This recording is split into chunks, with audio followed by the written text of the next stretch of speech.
If you ever fancied running your own railway without being yelled at by passengers or grappling with a timetable held together by wishful thinking, then trains on the Commodore 64 might just be your cup of tea. Released in 1983 by Spinnaker Software and later rebranded as Railroad Tycoon by Maxion, this unassuming little number trades high-octane thrills for coal dust, cargo shunting, and the quiet satisfaction of getting your freight delivered on time. It's an economic simulator dressed up as a gentle strategy game, and while it never made the front page of gaming magazines, it carved out a very respectable siding in the grand rail yard of retro computing. Rather than jumpy platformers or bombastic shoot-em-ups dominating the home computer scene at the time, Trains invites you to engage your brain.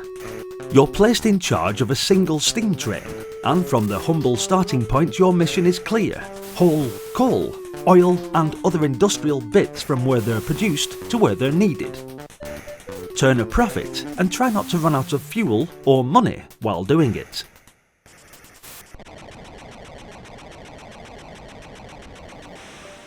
At its core, it's a real-time delivery simulator with a neat economic underpinning. Stations produce raw materials on an ongoing basis. Coal pits chuck out lumps, oil wells bubble away, and factories sit expectantly, waiting for the next shipment to keep their chimneys puffing. As the train's operator, you're expected to keep this chain running smoothly. The longer you take to make a delivery, the less you earn for your trouble. It's a system that favours efficiency and rewards those who can quickly calculate the most productive route across the map without getting stuck in a dead end of their own making. One clever design element lies in how progression is handled. Each successful drop-off fills an invisible track meter, slowly unlocking the route to the next level.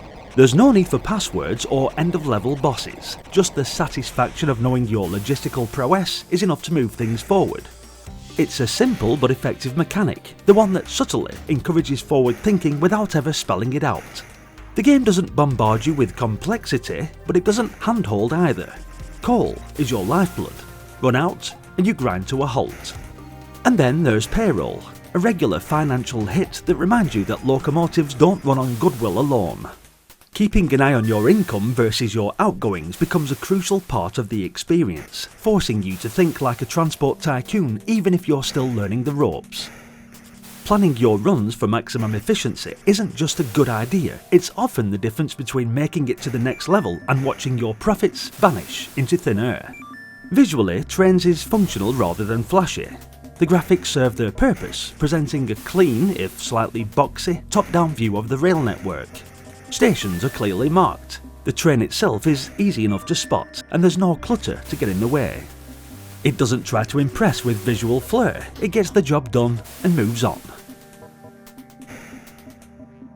The real surprise is in the sound design. The hiss and clunk of the steam engine, that unmistakable whistle, and a lively chugging tune all come together to breathe a bit of life into the otherwise industrial setting. It's oddly endearing. Controlling the train takes a little getting used to. The vehicle itself feels weighty and deliberate, more like steering a stubborn barge than a racing car, but that's in keeping with the tone of the game. There's no need to rush. This isn't about adrenaline, it's about foresight and rhythm. And once you settle into that mindset, the control quirks become part of the experience rather than a hindrance. What Trains does especially well is convey the basics of supply and demand without getting bogged down in statistics. There's no graph to study, no stock market to manipulate, just the simple truth that goods need moving and someone's got to do it. It makes the economic principles almost subliminal. Younger players at the time may not have realised they were learning anything, but they were, quietly absorbing the value of timing, budgeting and route optimisation in between toots of the whistle.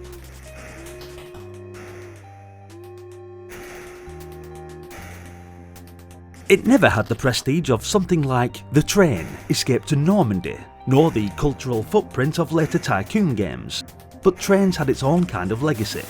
It belongs to that early generation of educational titles that managed to strike a balance between teaching something useful and being genuinely fun to play.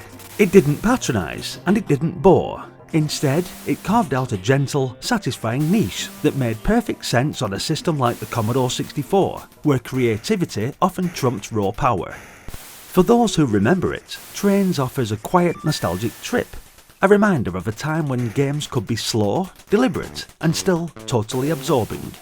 And for those coming to it fresh, there's still something to be said for its uncluttered approach. No menus full of sliders, no complex interfaces, just a train, some cargo, and a reason to keep the wheels turning. It may not be the loudest or most glamorous title in the C64 library, but there's real satisfaction in coaxing a few $100 extra out of a well-timed cold run or shaving seconds off a circuit to reach that next level. It's the kind of game that rewards attention without demanding obsession, a rare thing even back then.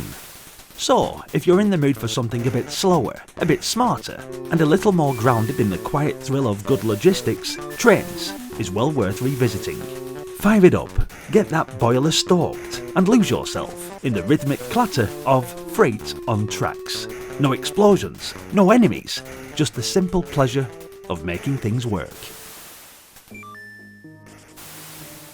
Thanks for watching, guys. Hit the like button if you enjoyed the video, and be sure to let us know what you thought of Trains or Railroad Tycoon in the comment section. As always, your continued support is massively appreciated, so hit that subscribe for more content just like this.